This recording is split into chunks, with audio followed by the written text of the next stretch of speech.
Welcome back, everybody, for another deep dive. Yeah. And um, today we're tackling the life and legacy of somebody I think we all know pretty well, Martin Luther King Jr. Oh, yeah. But we're going beyond those kind of iconic moments, the I Have a Dream speech, Mhm. and we're going deep with excerpts from David Garrow's Pulitzer Prize-winning biography, Bearing the Cross. This is one of those books that, you think you know MLK, Yeah. and then you read this and you're like, oh, wow, there's so much more to the story. Yeah, and that's what I love about these deep dives. It's taking these really rich sources Yeah. and really kind of getting into the nuances that you might not get from just like a quick Wikipedia search. Exactly. And Garrow was a really meticulous researcher. Yeah. I mean, he really did his homework, so you're going to find stuff in here that you just won't find anywhere else. So I was blown away to learn that King entered Morehouse College at only 16. Oh, yeah. 16. That's incredible. That's like, I mean, I felt like I was a late bloomer. Yeah. I don't know how you're. Well, and think about the historical context, too. I mean, this is the 1940s, Yeah. Jim Crow South. Yeah. And here's this brilliant young man entering a historically black college at 16. Yeah. I mean, it speaks volumes about his intellect, his drive. It's amazing. Yeah. And, speaking of Morehouse, Garrow highlights the role that the college itself played in shaping King's worldview. Absolutely. I mean, Morehouse at that time was really kind of undergoing a shift towards social activism. There was this philosophy professor, George Kelsey, Okay. who really had a profound impact on King. Yeah? He challenged his students to think critically about the role of Christianity in addressing social issues. So it's like deeper than just the environment of a historically black college. Yeah. It's this specific Professor Kelsey Right. who seems like a real turning point. Absolutely. Kelsey really pushed King to move beyond just theological ideals and to consider the practical applications of Christian principles Yeah. in the fight for social justice. Okay, so we have this foundation of, social activism that he's getting at in Morehouse, but then Garrow also talks about King's early fascination with communism, which seems like a bit of a surprising contradiction. A little bit, yeah. In his early writings, he actually expresses admiration for Marx's critique of capitalism, which is, not something you typically associate with Yeah. Martin Luther King Jr. That's not the first thing that comes to mind. No, but Garrow presents this as a period of intellectual exploration for King, Right. where he's wrestling with these big ideas Yeah. about equality and justice and trying to figure out what his own philosophy is going to be. So he's like, Yeah.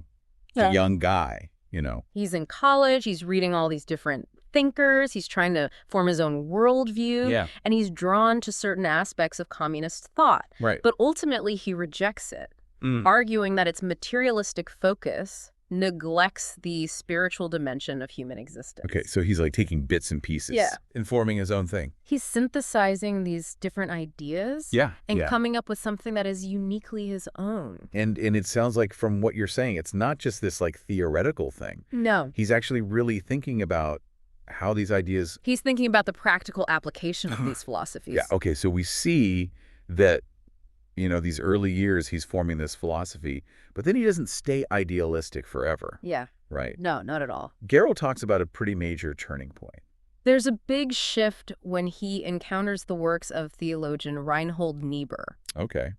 Now, Niebuhr had this more realistic view of human nature. Okay. He argued that human beings are inherently flawed, capable of both great good and great evil. Right. And this really challenged King's earlier idealism, forced him to confront the complexities of social change Yeah. in a world where good intentions alone weren't enough. So it's like real world hitting the ideal. of it. Exactly. It's like, okay, I've got these ideals, Yeah. but how do I actually make them work in a world where people aren't always going to be good? Where it's not perfect. Right. Yeah. And so this is where he starts to develop a more pragmatic approach Okay. to social change.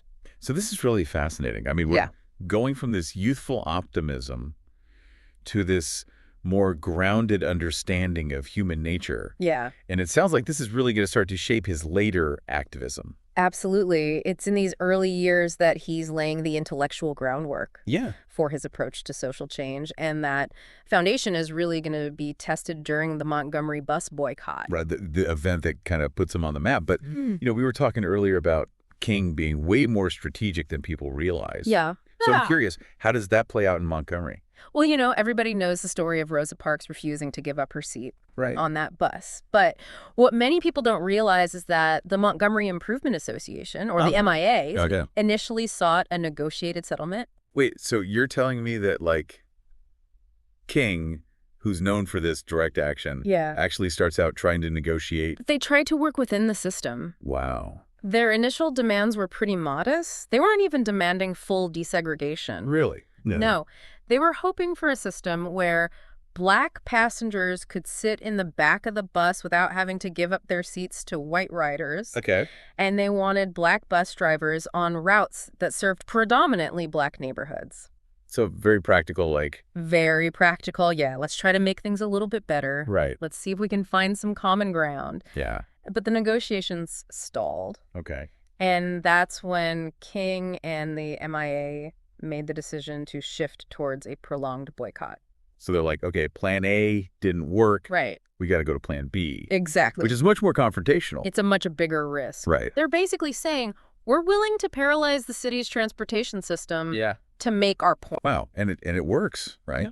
I mean, I know the broad strokes of the Montgomery bus boycott. It does. It lasts for over a year. Wow. Puts tremendous economic pressure on the city. Yeah. And it really catapults King onto the national stage. Yeah, and Garrow mentioned something that I thought was really interesting about King choosing to serve jail time rather than pay a fine.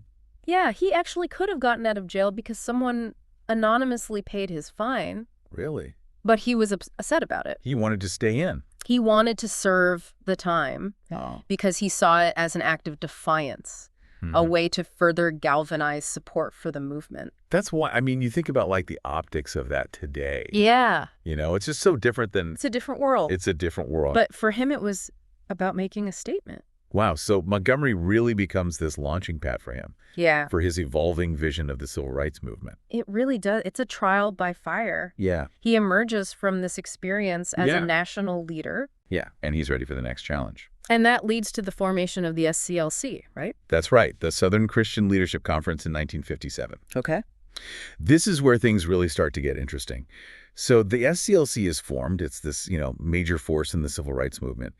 But Garrow reveals some fascinating dynamics within the organization. Okay, like what? Well, particularly the role of Ella Baker. Oh, I've heard her name. Yeah, she's a really important figure. But I don't know that much about her. She had a very different vision for the movement than King did. Oh, really? How so?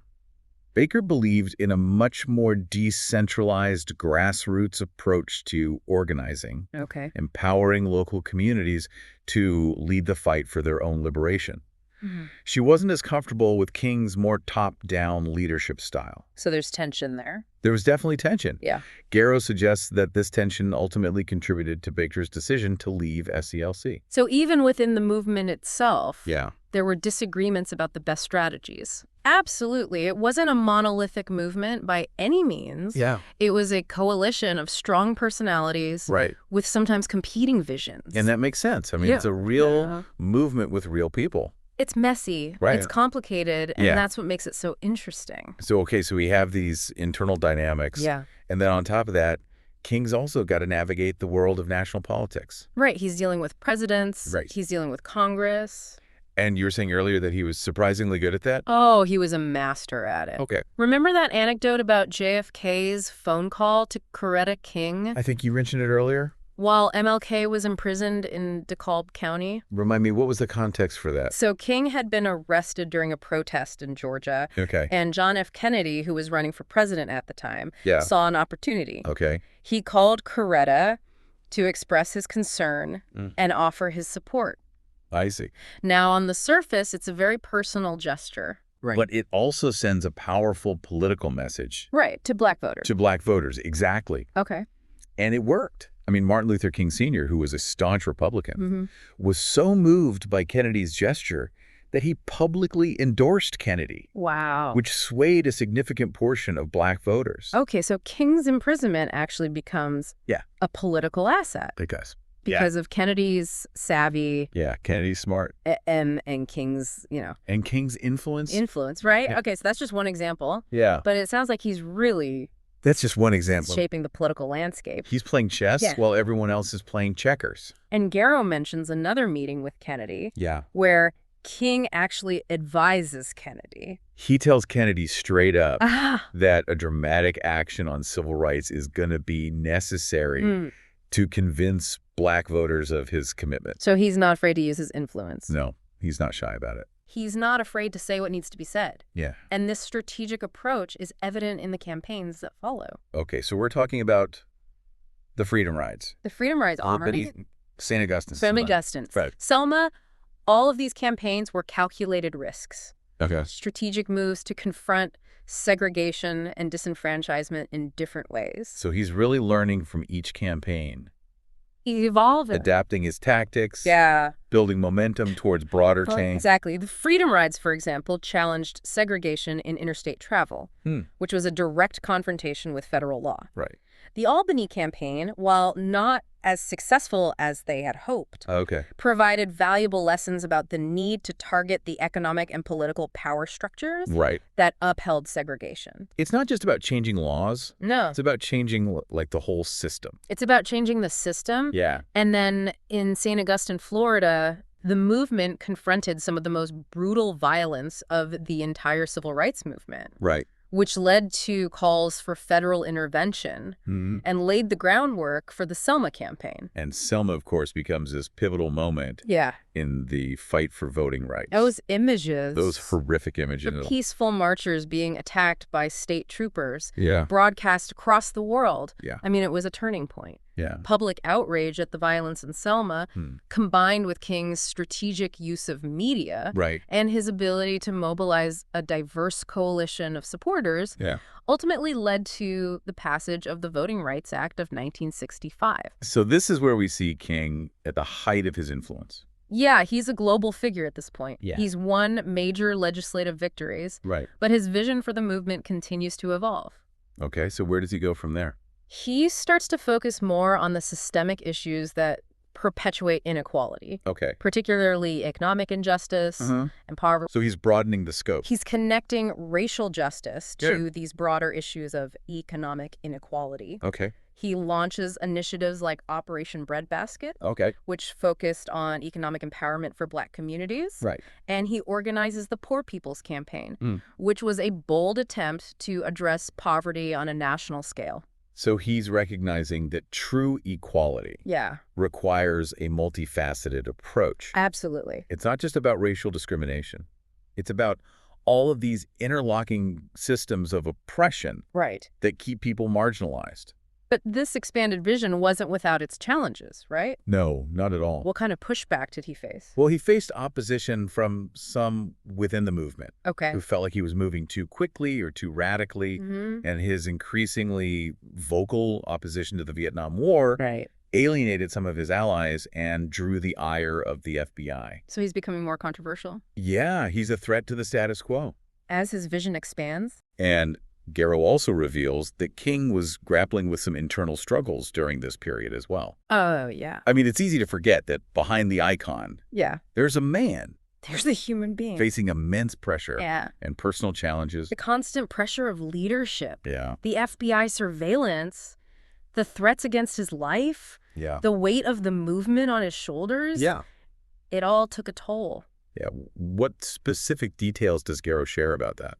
Well, he talks about King's emotional breakdowns, his moments of doubt, his contemplation of taking a sabbatical to escape the relentless pressure. Yeah.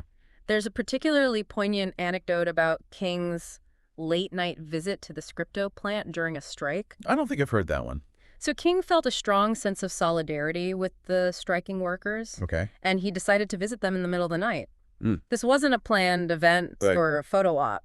It was a spontaneous act of solidarity. But the visit upset Atlanta's power brokers, who saw King as meddling in their affairs. So it's like even when he's facing this immense pressure and scrutiny, but doesn't forget about the people.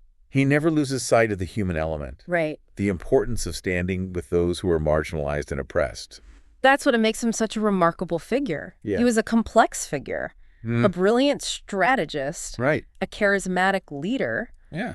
And a deeply human individual who struggled with his own doubts and anxieties. And Garrow's biography does a phenomenal job. It does. Of capturing that complexity. It goes beyond the simplistic narratives and reveals the nuances of King's life and work. And I think that's what we're trying to do here today, too. Right, exactly. We're trying to go beyond the, the kind of surface level understanding. Yeah, we're trying to get to the heart of the man. Right. And understand what made him tick. Man, it's really been something else going through all this stuff about MLK. Yeah, it's been a journey. And I feel like I have a much deeper understanding of him now as a person. Me too. And as a leader. And I think that's what makes Bearing the Cross such a powerful book. It really is. Because Garrow doesn't shy away from the tough stuff. No, he doesn't sugarcoat it. Right. He presents King as a flawed individual who made mistakes. Right. But also possess this extraordinary capacity for growth. Absolutely. And transformation. It's always learning. Yeah. Always evolving. And I think that's what makes him such a compelling figure. It's that willingness to adapt, to change his approach when the situation demanded it. And, as we've been talking about King's political savvy and his strategic brilliance, it's made me wonder how he might have responded to the challenges that we're facing today. Oh, that's a great question. Yeah. I mean, issues like economic inequality, political polarization, the ongoing struggle for racial justice. Yeah, it's a different world. It feels so daunting sometimes. Yeah, it does. But I think there are some key principles from King's life and work that could offer some guidance. Like what specifically? Well, first and foremost, King's commitment to nonviolence. Right. I mean, he understood that violence only begets more violence. Yeah. That true change requires a fundamental shift in hearts and minds. And in a world that feels increasingly divided and polarized, that message feels more urgent than ever. It does. It's a reminder that building bridges, finding common ground, engaging in respectful dialogue are essential for creating lasting change. Yeah. And, it's not just about, being nice to each other. No. It's about, really understanding where the other side is coming from. Absolutely. And trying to find those points of connection. Right. Because nonviolence is huge. Yeah. What else? Well, secondly, King's recognition that true equality requires addressing both racial and economic injustice. Mm-hmm. He understood that these issues are interconnected. Right. You can't have one without the other. And that's something that I think gets lost sometimes. It does. In the conversation about, social justice. Yeah. People tend to focus on one or the other. Right. But King saw the bigger picture. He saw the whole thing. Yeah. He understood that you have to address both. Yeah. If you want to create a truly just society. So it's a challenge for us to really think beyond just, legal and political reforms. Right. And consider this systemic structures that perpetuate poverty and inequality. Right. It's about changing the system itself. Wow. Okay. So that's two big ones. Two big ones. Anything else? Yeah. The third principle that I think is really important is King's understanding of the power of coalition building. He was a master at bringing together diverse groups of people, uniting them around a common cause. And in our increasingly fragmented world, I think that's a really important lesson. Yeah, that we need to remember. Yeah. That, we can achieve more when we work together. Absolutely. Than when we're divided. It's about finding that common ground. So even though we can't know for sure how King would have navigated the challenges of today, I think his life and work offer us some valuable lessons. They do. About strategy. About compassion. And about the importance of building a movement for justice. Yeah. That is inclusive and transformative. It's the key. Well, this has been an absolutely incredible conversation. It has. I feel like I've learned so much. Me too. And I really hope our listeners have too. I hope so. So to everyone out there, thank you for joining us on this deep dive into the life and legacy of Martin Luther King Jr. Yeah, it's been a pleasure. And as always, we encourage you to keep exploring, keep learning, keep questioning. And keep fighting for a more just and equitable world. Beautifully said.